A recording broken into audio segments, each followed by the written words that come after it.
عالم برزخ میں بھی عذاب ہے اور ثواب بھی ہے۔ حضور نے فرمایا صلی اللہ علیہ وسلم کہ قبر جو ہے کسی انسان کی، وہ یا جہنم کے گڑھوں میں سے ایک گڑھا ہے اور یا جنت کے باغیچوں میں سے ایک باغیچہ ہے۔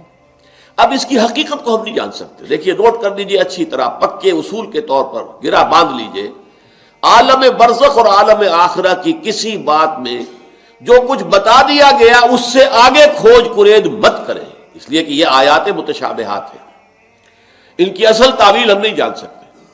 یہ عذاب روح کو ہوتا ہے یا جان کو ہوتا ہے یا کس کو ہوتا ہے، جسم کو ہوتا ہے، ہمیں نہیں معلوم۔ یہ ہمارے اس غیب کے پردے سے ماوراء باتیں ہیں، اور ہم تو یؤمنون بالغیب میں سے ہیں، وہ لوگ ہیں کہ جو غیب کی باتیں جن کی خبریں دی ہیں اللہ نے، اس کے رسول نے، اس کو مانتے ہیں۔ لیکن ان میں جو ہے اجمال کے اوپر ہی اکتفا کرنی چاہیے۔ ہمارے ہاں بڑے بڑے جھگڑے، یہ قبر والا سنتا ہے کہ نہیں سنتا، اب اس کے لیے دلیلیں، جو ایک طرف وہ لوگ ہیں جو انکار کرتے ہیں کہ قبر کے اندر مردہ کچھ نہیں سنتا، ان کو کافر قرار دیتے ہیں۔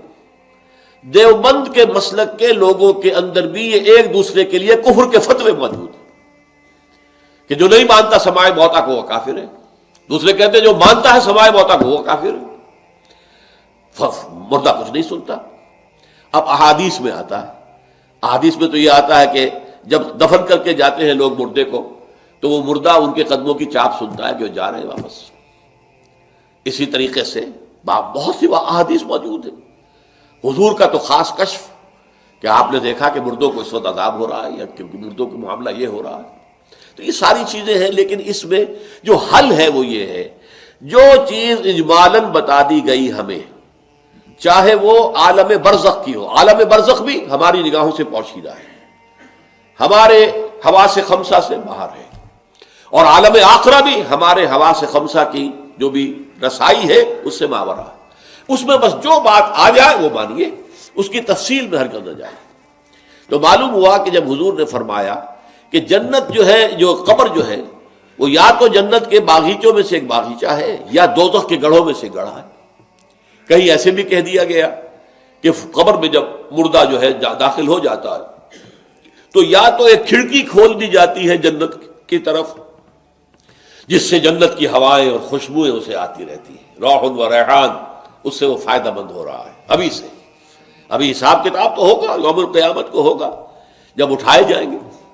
اور یا پھر جہنم کی ایک کھڑکی کھول دی جاتی ہے، اس سے وہ لپٹ، اس سے گرمی، یہ وہاں سے جھونکے آتے ہیں۔ تو ہم صرف اتنا ہی مانیں گے۔ اب یہ روح کو ہے یا جسم کو ہے، یہ عالم برزخ میں قبر پر ہے یا کہیں اور کہیں عالم ارواح کے اندر، واللہ عالم۔ یہ ساری باتیں تو تبھی کھلیں گی جب ہم وہاں جائیں گے، تب حقیقت منکشف ہوگی۔ اس سے پہلے یؤمنون بالغیب ھدی للمتقین الذین یؤمنون بالغیب ویقیمون الصلاۃ ومما رزقناہم ينفقون۔ قرآن مجید کی ہدایت سے استفادے کی شرائط میں سے یہ ہے کہ آپ غیب پر بس ایمان لائیں جو بتا دیا گیا۔